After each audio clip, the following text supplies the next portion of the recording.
Hello, नमस्ते everyone, welcome to my channel clarity connection. आज के इस वीडियो का जो टॉपिक है वो ये है how your house can finance your future, not only your future but future of your younger generation also. तो ये topic basically restructuring of asset से रिलेटेड है और रीस्ट्रक्चरिंग ऑफ एसेट्स का मतलब है अपने एसेट्स की फॉर्म को बदलना। वो एसेट्स जिस फॉर्म में आज एग्जिस्ट करते हैं, रीस्ट्रक्चरिंग के बाद उसकी कुछ फॉर्म बदल जाएगी, एसेट की वैल्यू उतनी ही इंटैक्ट रहेगी और उसके एप्रिसिएशन होने के चांसेस काफ़ी ज़्यादा बढ़ जाते हैं। वो कैसे होगा, क्या होगा, वो मैं आपको वीडियो में आगे बताऊंगा। साथ ही साथ ये वीडियो मेरे पुराना जो इनहेरिटेंस वाला वीडियो है उसकी कंटिन्यूएशन में भी आप समझ सकते हो, या इसको एक अपने आप में सेपरेट वीडियो भी समझ सकते हो जो रीस्ट्रक्चरिंग ऑफ एसेट की कॉन्सेप्ट के बारे में है। अब इससे दोनों जनरेशन का कैसे फ़ायदा होगा वो मैं आपको बताता हूँ। अब रीस्ट्रक्चरिंग ऑफ एसेट जब करनी है तो हमें अपने एसेट्स पहले रिव्यू करने हैं। हाँ, ज़्यादातर मिडिल क्लास फैमिलीज जो हैं इंडिया की, उनका सिंगल सबसे बड़ा एसेट है उनका घर, जिस घर में वो रह रहे हैं। अब ये घर या तो उस जनरेशन को पुरानी जनरेशन से इनहेरिटेंस में मिला है या उन्होंने वो सेल्फ एक्वायर करा है। तो यही दो पॉसिबिलिटीज़ हैं। तो अब ये वो जो अब इसमें ज़रूरत क्या है रीस्ट्रक्चरिंग करने की, ये मैंने पिछले वीडियो में डिटेल में बताया है। इनहेरिटेंस का जो वीडियो था उसका लिंक मैं ऊपर दे दूंगा, तो इस वीडियो को आप देख लेना। इसको अभी मैं शॉर्ट में बता देता हूँ। इनहेरिटेंस की जो रीस्ट्रक्चरिंग ऑफ द एसेट की ज़रूरत पड़ती है ओल्ड एज जो सीनियर कपल है, सीनियर जनरेशन है, उसके लिए अभी 60 से 95 साल तक जीने के लिए टाइम है। ये 35 साल हैं जो उनको गुजारने हैं और इस 35 साल में उनका कोई भी एक्टिव सोर्स ऑफ इनकम नहीं होगा। तो ये 35 साल कैसे गुजरेंगे, उसके गुजारे के लिए इंतज़ाम रीस्ट्रक्चरिंग ऑफ एसेट से हो जाता है। दूसरी जनरेशन जो है यंगर जनरेशन, उसको इनहेरिटेंस में किस टाइप के एसेट्स मिल रहेंगे, वो साफ सुथरे क्लीन एसेट्स हों, बिना किसी डिस्प्यूट के, बिना किसी जॉइंट ओनरशिप के, बिना किसी हैसल के, और ट्रांसफ़र होने के बाद कोई कॉन्फ्लिक्ट फ्यूचर में अराइज भी ना हो। तो quality of the inheritance improve हो जाती है। ऐसी अच्छी क्वालिटी हो जाती है इनहेरिटेंस की कि the parent make sure कि their inheritance count and the next generation look forward to that kind of inheritance। तो इस टाइप से ज़रूरत है रीस्ट्रक्चरिंग करने की, ओल्ड एज की फाइनेंसिंग करने की। साथ ही साथ सर्वाइवल एसेट क्या है इस पर डिपेंड नहीं करता, उस एसेट से कैश फ्लो कितना आ रहा है उस पर डिपेंड करता है, और उस कैश फ्लो को क्रिएट करने के लिए रीस्ट्रक्चरिंग का होना बहुत ज़रूरी है। एक एग्जाम्पल के तौर पे समझते हैं, जैसे गुड़गांव जैसे शहर में जहाँ मैं रहता हूँ, वहाँ पे काफ़ी प्राइवेट डेवलपर्स की बसी बसाई कॉलोनीज़ हैं और उसमें पुराने जो कंस्ट्रक्शन लॉस थे, बिल्डिंग लॉस थे, उनके हिसाब से ढाई ढाई मंजिल के घर बने हुए हैं, 2.5 फ्लोर्स के। तो सपोज 350 गज का मैं प्लॉट लेके चलता हूँ और उस पर 2.5 मंजिल घर बना हुआ है, तो ये लगभग जो इसका लैंड रेट है approximately in the range of 8 से 10 करोड़ के बीच में है। अब ये 8 से 10 करोड़ का एक नंबर है, पर इस नंबर का कोई भी बेनिफिट नहीं है वहाँ पे रहने वालों को। ये बेनिफिट एक जनरेशन से दूसरे जनरेशन से फिर दूसरे जनरेशन से अगली जनरेशन से बस ये नंबर पास ऑन होता जा रहा है। कोई भी इस नंबर से इंजॉयमेंट, एक्सपीरियंस या इस वेल्थ को भोग नहीं पा रहा एंड फैमिली डिवाइडेड होकर अलग अलग रह रही है। अब ये जो 2.5 मंजिल बना हुआ है, इसमें 8 से 10 बेडरूम्स हैं, हर फ्लोर पे 4-4 बेडरूम है, तो 4 और 4 8, और ऊपर वाले आधे फ्लोर पे 2 बेडरूम, तो total 10 bedroom and ground floor के नीचे फुल एरिया में बेसमेंट है। अब क्या है, इसमें एक ओल्ड कपल रह रहा है आज की डेट में और उसने एक फ्लोर के 2 बेडरूम्स ऑक्यूपाई कर रखे हैं, 2 बेडरूम अब भी वेकेंट हैं और ऊपर की सारी जो बिल्डिंग है उसमें उसने टेनेंट्स लगा रखे हैं। और जो नेक्स्ट जनरेशन है इस ओल्ड कपल की, वो किसी दूसरे शहर में रह रही है, जॉब कर रही है, वहाँ पे किराए पे घर पे लेके रह रही है, मैरिड है, बच्चे हैं और उनके साथ वो दूसरे शहर में रहते हैं। कभी कभी मिलने आते हैं या कभी कभी इस कपल की डॉटर आती है तो वो दूसरा बेडरूम ऑक्यूपाई कर लेती है, या कोई मेहमान आता है तो ऑक्यूपाई कर लेता है। जनरली वो रूम खाली पड़ा है या उसमें कोई अनमैरिड बच्चा हो जो पढ़ाई कर रहा हो तो वो रह रहा होगा, और कुछ समय बाद वो भी जॉब के लिए कहीं रीलोकेट हो सकता है। अब हैसल क्या है इस प्रेजेंट सेटअप में, वो हैसल ये है, first of all managing so many tenants, bar bar tenants का चेंज होना, ब्रोकर के साथ मीटिंग करना, ब्रोकर घंटी बजाए तो उनको चाबी देना, फिर ब्रोकर पूरा घर घुमाए, फिर ब्रोकर दोबारा घंटी बजाए फिर उठ के जाना चाबी लेना, फिर टेनेंट्स के साथ मीटिंग करना, नेगोशिएशन करना, टेनेंट्स को फाइनलाइज करना। ये पूरे काम के लिए जो पेपर वर्क होता है वो भी करना, उसकी ड्राफ्टिंग करना, उसको बनाना, फिर उसको पढ़ना, रिव्यू करना, ये सब काम करना। तो ये अपने आप में काफ़ी स्ट्रेसफुल हो जाता है, फिजिकली भी मेंटली भी।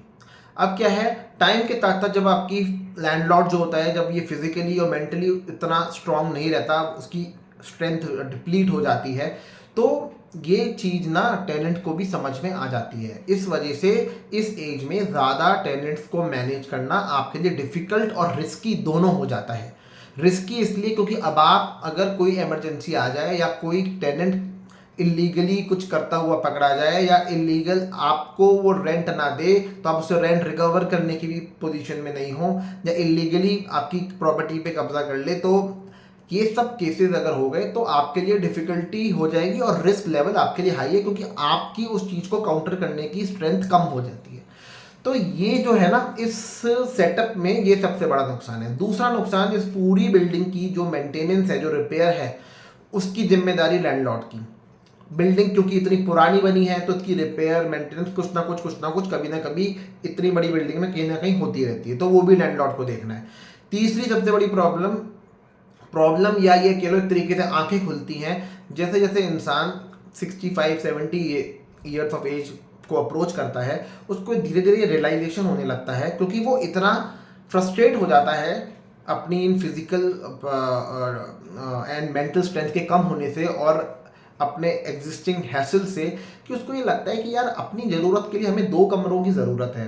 मैं और मेरा पार्टनर या मेरी पार्टनर जो भी हैं, इसके हम दोनों को एक कमरा चाहिए, और एक कमरा हमारे गेस्ट के लिए या कभी हमारी डॉटर के लिए या हमारे अनमैरिड बच्चे के लिए, जिसके लिए भी।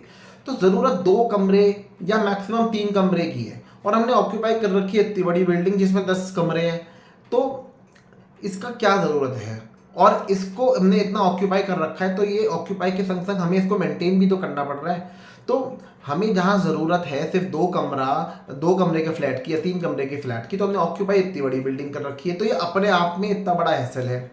फोर्थ, जिस फ्लोर पे ये ओल्ड कपल रह रहा है वो फ्लोर पे ही 4 कमरे हैं, तो 2 कमरों के अलावा 2 कमरे वेकेंट ही बने हैं, तो एक फ्लोर भी इन लोगों के लिए मोर देन सफिशिएंट है।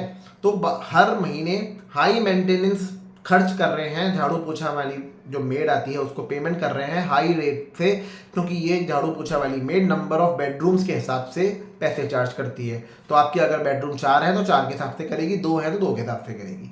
फिर 5th पॉइंट, वो एरिया जहाँ पे अब ये घर है उसके अगल बगल का एरिया क्राउडेड कंजस्टेड हो चुका है। ये ओल्ड कपल बाहर निकल के सब्जी दवाई फल नहीं ले सकता, और ये जो ओल्ड कपल है कुछ साइकोलॉजी के लिए इनको ये चीज़ पसंद ज़्यादा आती है कि हाथ से चीज़ें छूकर उठाकर महसूस कर कर सिलेक्ट कर कर अच्छी क्या है खराब क्या है, खराब को हटाकर और अच्छी लेकर इनको एक रिलीफ मिलता है। तो ये ओल्ड कपल ये करने के लिए अब जा नहीं सकते, क्योंकि एरिया इतना क्राउड है, उस एरिया में गाड़ी चलाना, वो भी ड्राइवर भी के बिना खुद चलाना, तो वो चीज़ अब डिफ़िकल्ट होती जा रही है। डिजिटली आप इतने सेवी नहीं हो, मोबाइल ऐप आप यूज़ करने के लिए इतने यूज टू नहीं हो कि आप हर चीज़ घर बैठे बैठे मंगा लो, तो ये चीज़ आप नहीं कर पा रहे। छठी चीज़ जो इनको दिक्कत दे रही है वो है ज़ीरो सिक्योरिटी। किसी भी टाइप की कोई सिक्योरिटी नहीं है, ना एंट्री पे कोई सिक्योरिटी ना एग्जिट पे कोई सिक्योरिटी, जब चाहे जब कोई आ ले, और रिस्क पूरे टाइम बना रहता है। 7th, कोई भी ओपन स्पेस नहीं है जहाँ ये ओल्ड कपल जाके वॉक कर ले, योगा कर ले, एक्सरसाइज कर ले, या बैठ के सिर्फ रिलैक्स करना चाहे तो रिलैक्स कर ले विथ प्रॉपर सिक्योरिटी, ऐसा भी नहीं है। फिर 8th point, time to time कोई कोरियर वाला आता रहता है, पार्सल देने वाला रहता है, बार बार वो दोपहर को ये कपल जब आराम कर रहा है वो घंटी बजाता है, ये कपल जाते हैं कलेक्ट करके आते हैं, जाते हैं कलेक्ट करके आते हैं।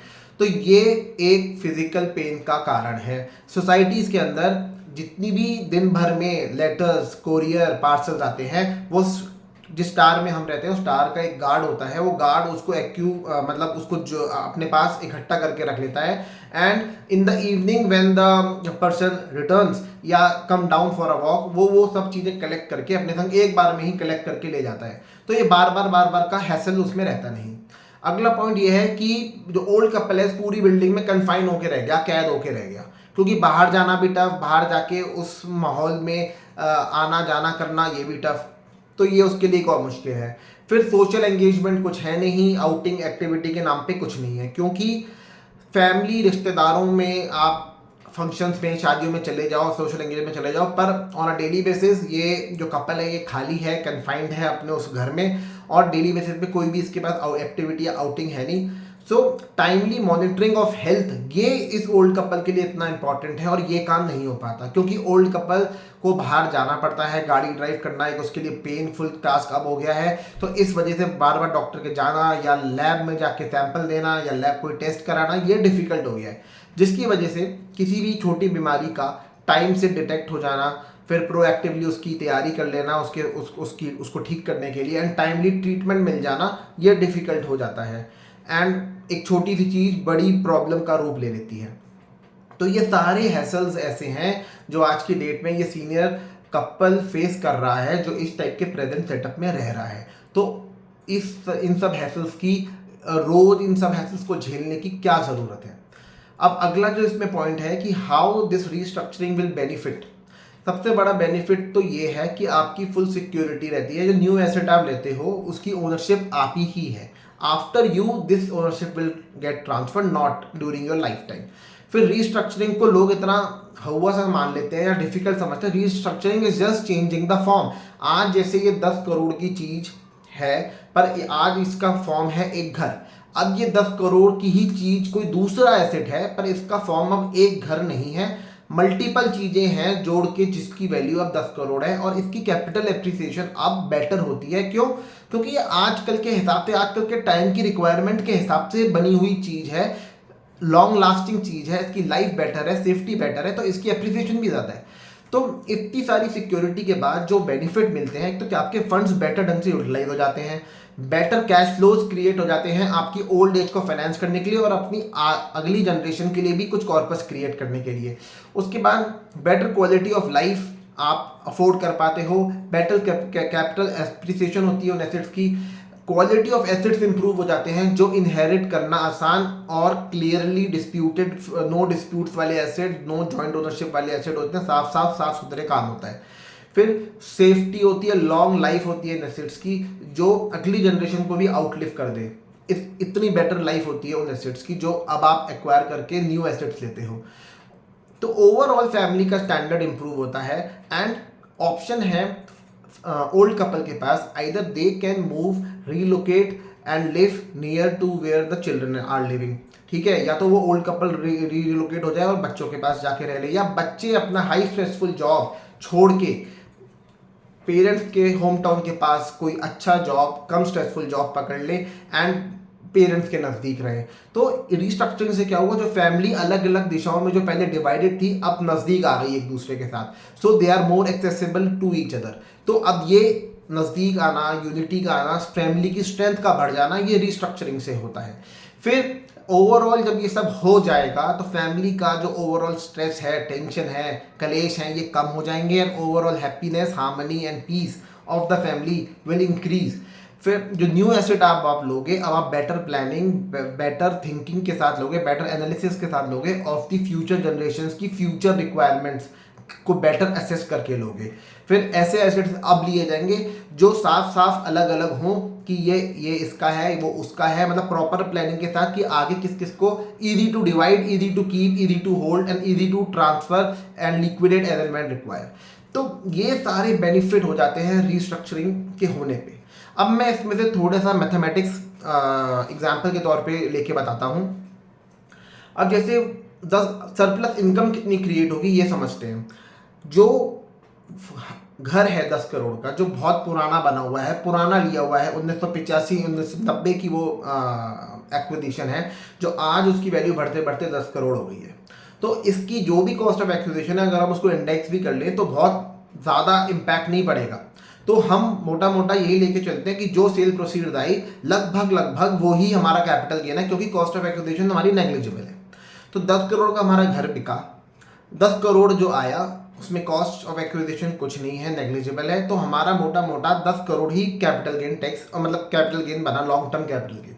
इस पे 14.5% का long term capital gain tax लगा, जिससे कि ये वैल्यू रह गई 87 लाख, इसमें से चले गए।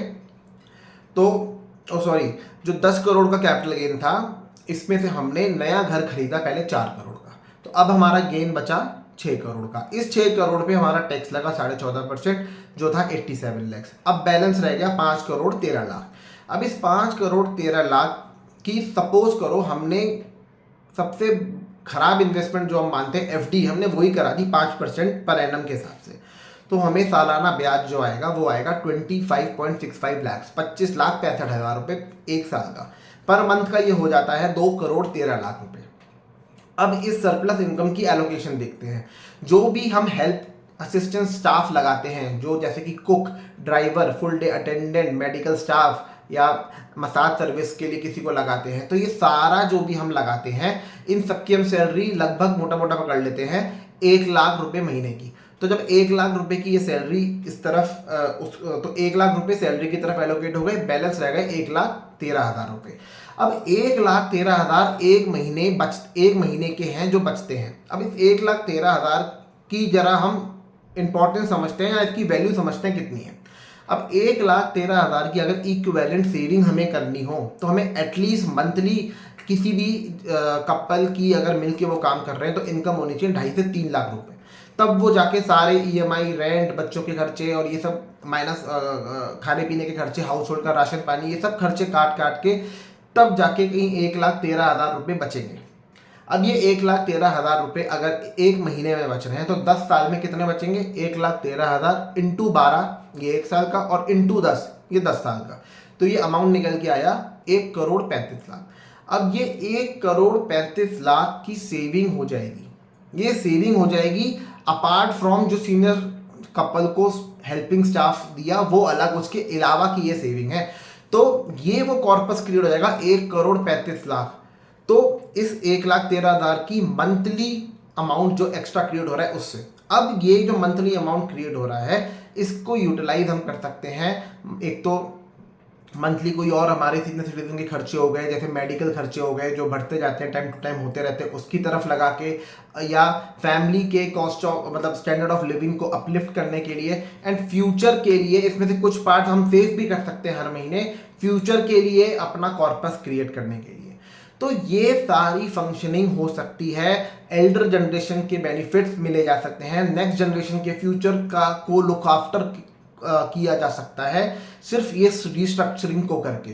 तो ये रिस्ट्रक्चरिंग इतना इंपॉर्टेंट है, इसीलिए एक हाउस से कितना और कैश फ्लो निकल सकता है वो पॉसिबल तभी होगा जब उस हाउस पे आप रिस्ट्रक्चरिंग करोगे। और ये बात तो मैं सिर्फ एक हाउस की कर रहा हूँ, ना जाने वो जनरेशन जो 50-60s में पैदा हुई है और आज की डेट में वो पेरेंट्स हैं जो एसेट्स पे बैठे हैं, ना जाने एक हाउस के अलावा और कितने ऐसे एसेट्स हैं जो अलग अलग जगहों पे स्कैटर्ड हैं, और कई एसेट्स के बारे में तो नेक्स्ट जनरेशन को शायद पता भी नहीं है। तो ऐसे कितने ही एसेट्स हैं जो अलग अलग जगहों पे स्कैटर्ड हैं, डिवाइडेड हैं। तो इन सब एसेट्स को एक साथ यूनाइट करके उनका एक पूल ऑफ एसेट्स बना के एक रीस्ट्रक्चरिंग ओवरऑल लेवल पे एग्जीक्यूट करके नेक्स्ट जनरेशन को इन्वॉल्व करके की जा सकती है, और सारे एसेट्स की यूनिफॉर्मिटी हो सकती है, स्टैंडर्डाइजेशन हो सकती है, क्योंकि अलग अलग शेप एंड साइजेस के एसेट्स हैं। तो ये सब पॉसिबल हो सकता है एंड सारे assets clean quality of assets improve की जा सकती है।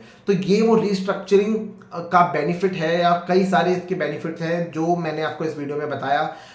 नेक्स्ट जनरेशन के अगर आप हैं और आप भी अपने घर में इस टाइप की सिमिलर प्रॉब्लम फेस करते हो या एक्सपीरियंस करते हो तो प्लीज़ कमेंट बॉक्स में शेयर ज़रूर करना अपना एक्सपीरियंस और फीडबैक देना इस वीडियो पे कि आपका क्या ख्याल है इस वीडियो पे, तो ताकि ये पता चले कमेंट और लोग भी जो पढ़ेंगे कि ये प्रॉब्लम से सिर्फ वो लोग सफ़र नहीं कर रहे, और भी बहुत लोग हैं जो सफ़र कर रहे हैं, और ये बहुत ही क्रिटिकल टॉपिक है।